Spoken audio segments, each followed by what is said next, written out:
There's no gas here. There's limited water. There's no plywood.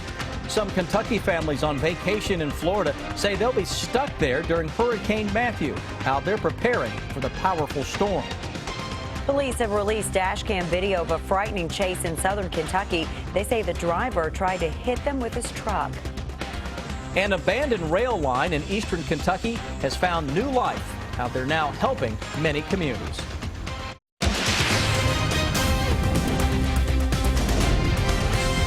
This is WKYT News at 6. Now, this is a live look at the Florida Atlantic coast as powerful Hurricane Matthew continues to move closer. To be exact, this is Hollywood, Florida, which is a community between Fort Lauderdale and Miami there on the coast.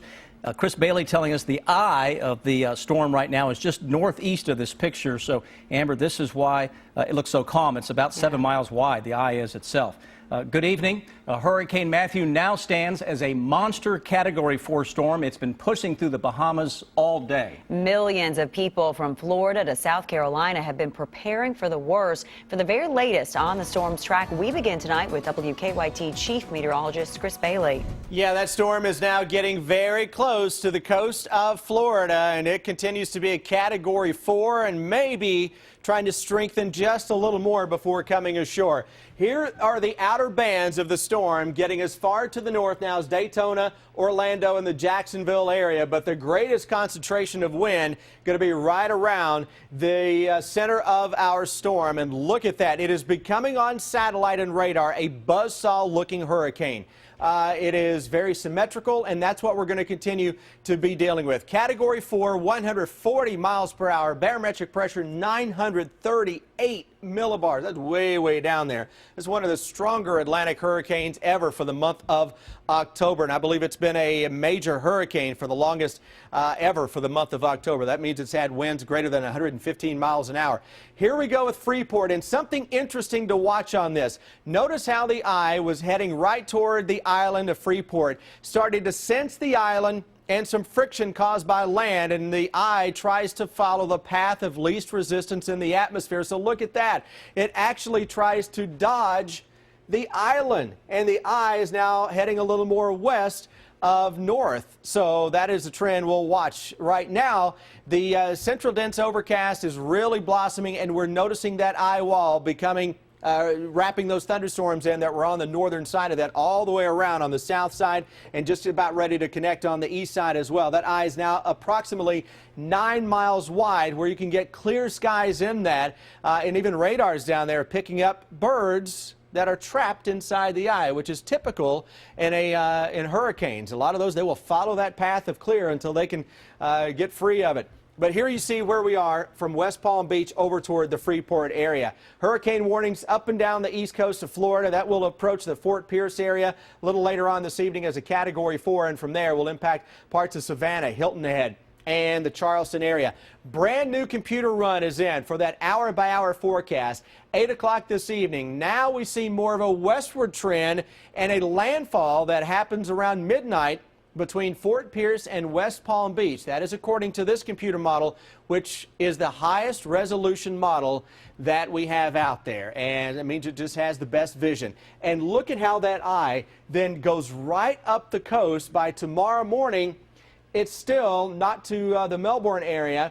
Daytona Beach, Jacksonville would be next. That is a worst case scenario for an eye to get right to the shore and then parallel the coast all the way toward Georgia and South Carolina. And it's moving at a snail's pace tonight and early tomorrow, guys. We're going to see catastrophic damage across much of Florida and into parts of Georgia and South Carolina. Chris, thank you. Bottom line, it's going to be a long night for a lot of folks. Florida's governor warned people on the coast today that they could lose their lives if they don't move inland. He pleaded with them to get to safety. More than 2 million people in Florida, Georgia, and South Carolina have been ordered to evacuate the coast. The death toll rose in the Caribbean today. More than 100 deaths in Haiti are now being blamed on this storm. And in the Bahamas, emergency crews are reporting many downed trees and power lines.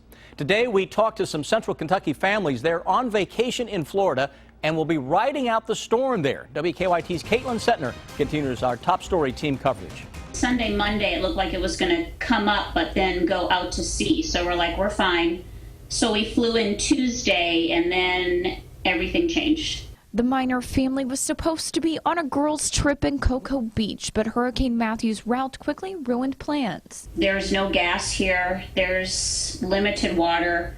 There's no plywood. There's no batteries. Everything in Titusville is completely shut down. The family has now shifted from Cocoa Beach, where there was mandatory evacuation, to Titusville, just a little further inland. Outside, you can see we just had a good shot of rain and a good windstorm come through. Right now it's clear, but you can see all of her windows are boarded up. We'll just have to wait and see. They're expecting, no power once it comes through. Even further inland, another Kentucky family is stranded in the Sunshine State. I have a 7-year-old and a 3-year-old. Brooke Wright is at Disney with her kids, who right now don't understand what's happening around them. No.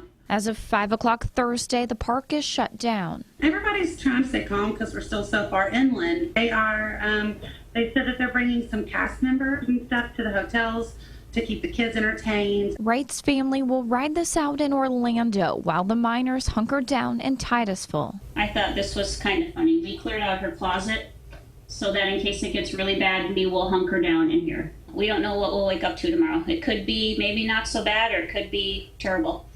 So it's just a wait and see game. Caitlin Setner, WKYT.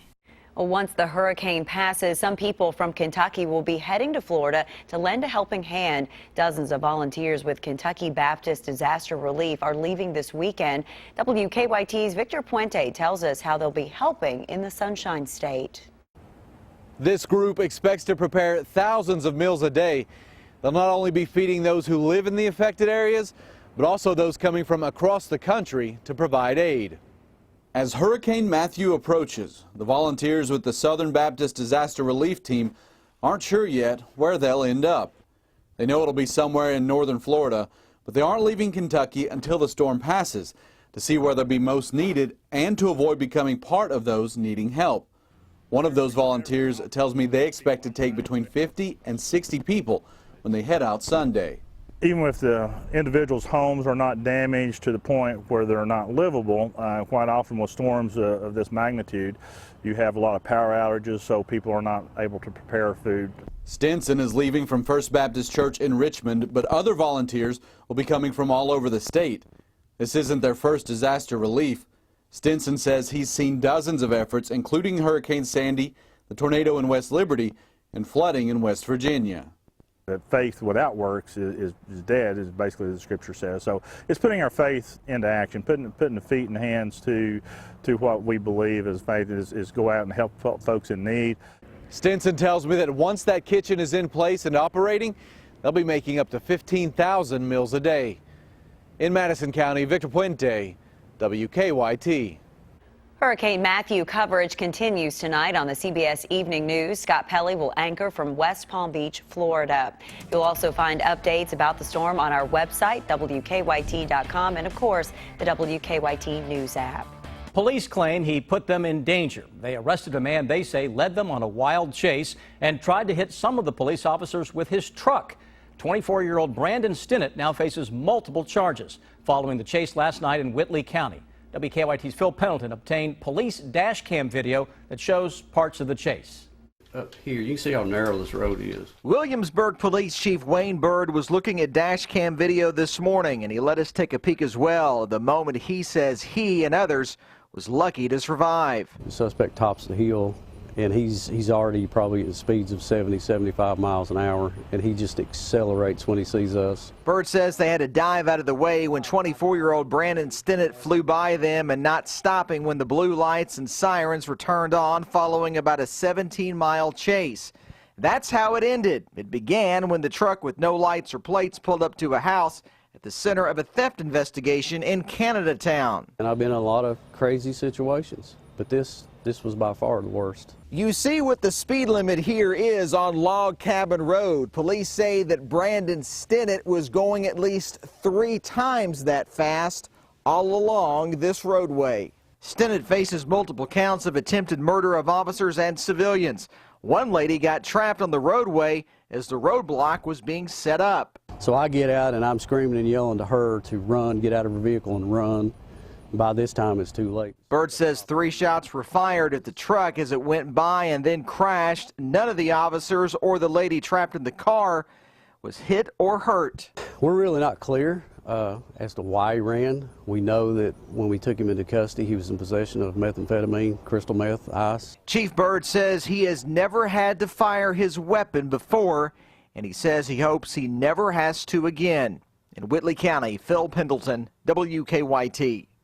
Police say the woman in the car with Stinnett begged him to let her out of the car before the crash. They say she was treated and released from a hospital.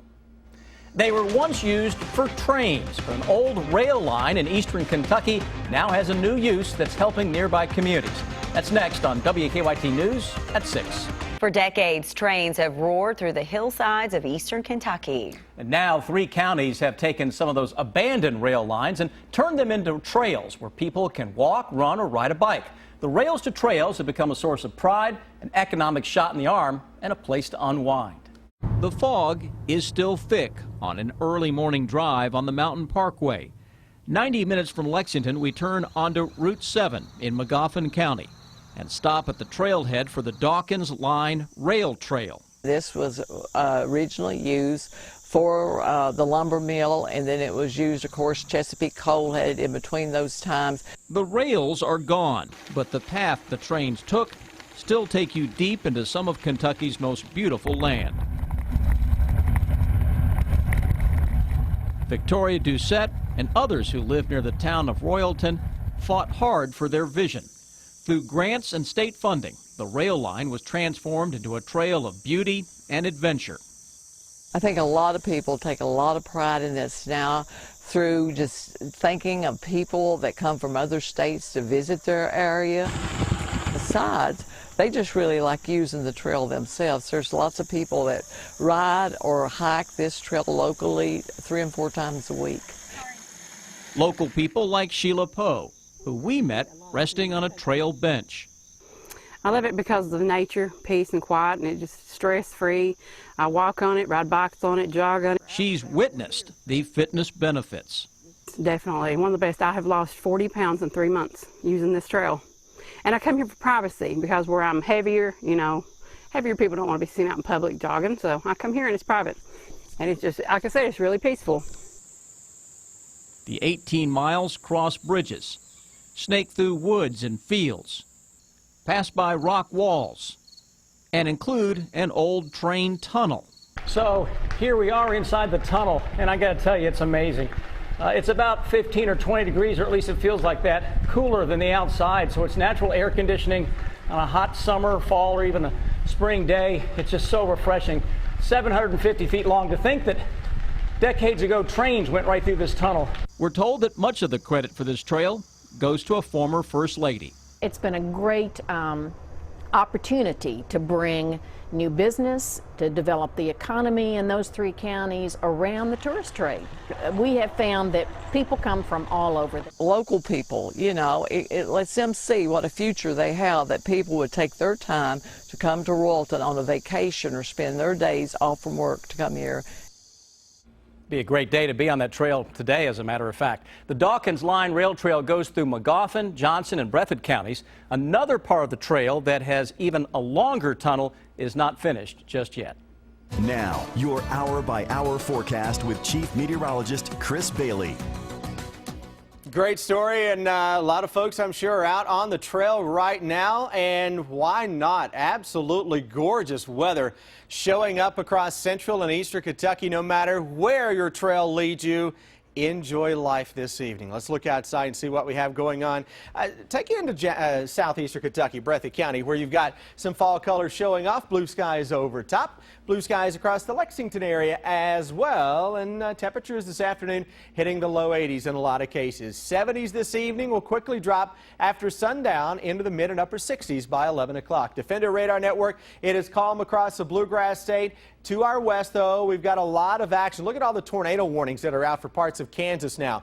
Seeing severe weather breaking out into eastern parts of Nebraska. While on the western side of that, it's snowing into Nebraska. So let's recap where we are right now. We've got a Category 4 hurricane bearing down on Florida, tornadoes in Kansas, and snow into Nebraska and parts of the Dakotas right now. That is what I would call an active pattern.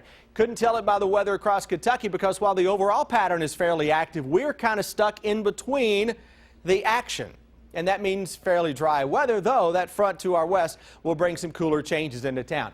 Think we could squeeze out an isolated shower across eastern Kentucky as we go into our Friday. Most areas, though, stay dry, and we stay dry right on into Saturday with that cold front on top of the area. Winds will be the big player on Saturday. Afternoon sunshine, you may see blue skies Saturday afternoon into early Saturday evening as temperatures drop from the 60s through the 50s, and we'll wind up into the low 40s by the time Sunday morning rolls around, mid-60s into the afternoon. Sunday looks absolutely picture perfect. Something that is not picture perfect, we're looking at Hurricane Matthew. That is missing Freeport. At least the eye is missing it. It's sensing the land. Seen this many times with especially powerhouse tropical systems. Boy, they can kind of dodge that friction. 140-mile-per-hour winds. Those current winds right now, hurricane force winds are still offshore. Tropical storm force winds are getting close to the Miami area and especially up toward Fort Pierce. And look at that, a pocket of 100 miles an hour right underneath this particular area. And the closer you get to the eye, the stronger we are seeing those winds. That eye wall is on the south side of Freeport here in the Bahamas. The eye itself is missing Freeport. It was heading toward the northwest, sensed the friction from the land and said, you know what, I'm taking the path of least resistance.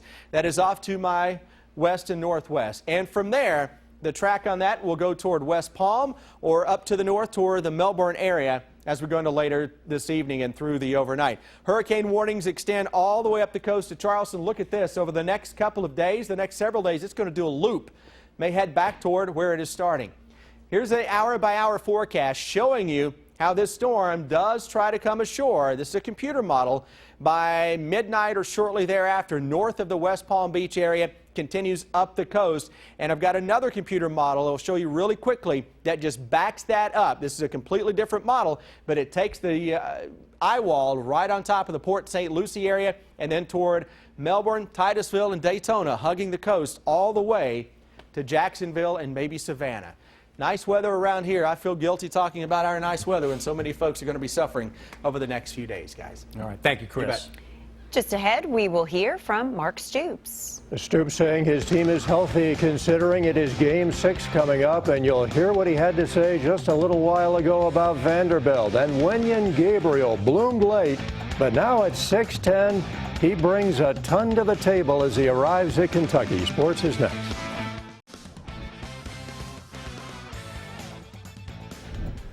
We start out with our Wildcat preview tonight. Wenyen Gabriel is among the newcomers on the Kentucky roster. He has size, speed, and can play all over the court. Wenyen Gabriel was a late bloomer. The summer before his senior year of high school, he busted out nationally on the AAU circuit. I don't see it as derogatory. I mean, it's true. Came through the rankings late. I think being a kind of exposure has been part of the thing to help me out, but obviously I grew a little bit. And just got more comfortable playing against high-level talent is what really happened. Gabriel goes 6'10", 195 pounds. He grew 9 inches in high school. He's versatile. He has a variety of skills that can stretch all the way to the perimeter. And he takes pride in playing with a high motor. A lot of pride. I mean, I think that's what got me where I'm at now. And I think this is going to get me where I want to go at the end of the day. There are plenty of reasons he landed in Lexington, but John Calipari was heavily involved in his recruiting early, and it paid off. How I like Calipari, that was one thing, and I like the tradition that's here. I mean, you see all the banners when you come in the gym, you see all these posters of people in the NBA, and I think like the brotherhood that we have here has been really something that was intriguing to me. So coming through practice and watching, I feel like if I come here, I can put in the work and then you can get the results, other than me like counting on somebody else to do something or anything like that. Gabriel narrowed his list of schools to Duke, Maryland, UConn, Providence, and Kentucky. He's been said to be the only player to say no to Duke. Yeah, I was more proud to say yes to Kentucky. Yeah. Great smile. Last season, the Cats lost a game at Vanderbilt they had to have, and it would seem that they have to have Saturday's game at Commonwealth Stadium. The Commodores won 21-17 last year in Nashville, the most disappointing game of the season. It included a trick play. You always anticipate some of that, so wouldn't surprise me. But we do have to be on our toes with extra possessions as far as fakes, and last year we got beat on the trick play, so obviously we have to have good eyes and good communication. So it is the Cats and the Commodores this weekend, 4 o'clock kickoff. It'll be on the SEC network. Former Wildcats soccer All-American Erin Gilliland has achieved several milestones in her career. Today, she may have achieved the ultimate for a player. Gilliland, now with the Chicago Red Stars of the National Women's Soccer League, has been added to the U.S. Women's National Team training camp roster. Gilliland now has a chance to play in the next World Cup. The Lexington native will play when the Americans face Switzerland October 19th and again on the 23rd. Both of those matches will be nationally televised. LSU at Florida this weekend is postponed. Right now, there is no makeup date. We'll be right back.